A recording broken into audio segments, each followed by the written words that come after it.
Hey everyone, are you looking for a longboard? Maybe your first one? We would like to help you to pick the right one. And why should you not just take a conventional skateboard? Because a longboard is really great, it's really nice and surfy, you can cruise very smoothly over the asphalt. You can do tricks as well, and you can race down the hills, and you can make like very powerful pumps. And why is it like this? Because you have softer wheels, you have trucks with more agility, and you have also some flex pattern that actually is very responsive if you pump it.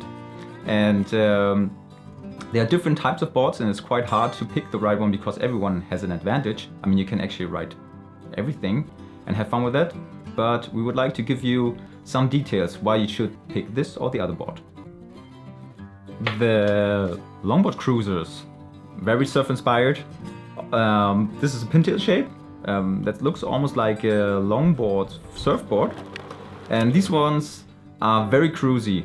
You can take them on the streets and just have long rides, casual rides. You have usually high degree trucks, soft wheels, and they're very beginner friendly.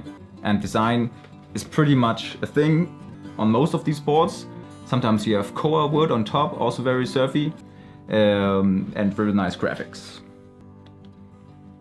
Carving boards are probably the most pumpy boards within the longboards. They are made to have like really long deep turns to gain speed. Usually you have like a nice camber so that when you pump it, then you get a lot of power back and power on the streets. You have usually no kicks because you don't want to do tricks. And you have soft wheels to have a lot of stick on the ground to get the most power and the most speed out of it. Here you can see a cutout. That's because you have maximum agility, as I said, for the trucks. And if you really make a deep turn, the wheel actually could hit the wood. So if you take some material out, you don't risk that. You don't want a real bite. This is a freestyle board. What is this for? For tricks, usually, and surfy rides as well. What is characteristic for this? It has cutouts. And then you have usually nice camber. You have kicks. That means that it's bent up here, so you can flip it up and do tricks, turn it around, do crazy stuff. And you have wheels depending on what you want to do with them. If you want to make powerful pumping, then you take some soft wheels. If you want to do some like tricks and flips, then usually something in between. And if you want to do more sliding, then you take some hard wheels. Freestyle board. A freeride board is pretty much a mix out of a downhill board and a freestyle board. Sometimes it looks more like a freestyle board, sometimes more like a downhill board. This a bit more like a downhill board. And as in freestyle, you do a lot of tricks with that on flat grounds, but you can also go down the hill, and then you have a very strong trick orientation. So you do a lot of rotations, and that's why also most of the boards are bidirectional. So the front and the back is the same. Downhill boards, made for speed. This one has a kind of a bullet shape, but you can also get some symmetric ones. Downhill boards are very stiff, very thick. You don't want that the board gets wobbly when you have high speeds, because that could cause crashing. You're getting so fast sometimes that you even have to wear a full suit like a motorcycle.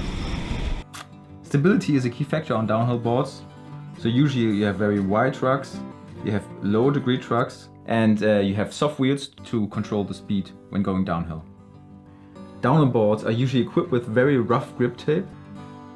So you have a lot of friction when you're on high speeds down the mountain. You don't want to slide out. If you want the longest longboard possible, then you want a dancer. And this is a dancer. Why is this so long? Because you do boardwalks, like dancing, and this is inspired by the surfers that used to trim the surfing longboard in the waves. And you can get a dancer in a symmetrical shape, or like this in a semi-symmetrical shape, or in a kind of a pintail shape. It's a matter of taste, but they are very long, and that's why they're also very nice for traveling with a longboard, maybe having a backpack with you. I hope you will like this video and that it's a bit easier for you now to pick the right board for you. And by the way, if you are looking for a board for your kid, There are also special longboards for kids. They're a bit smaller and easier to control for them. But if you still have trouble, just give us a call, write us an email, and then we help you a bit more. See ya.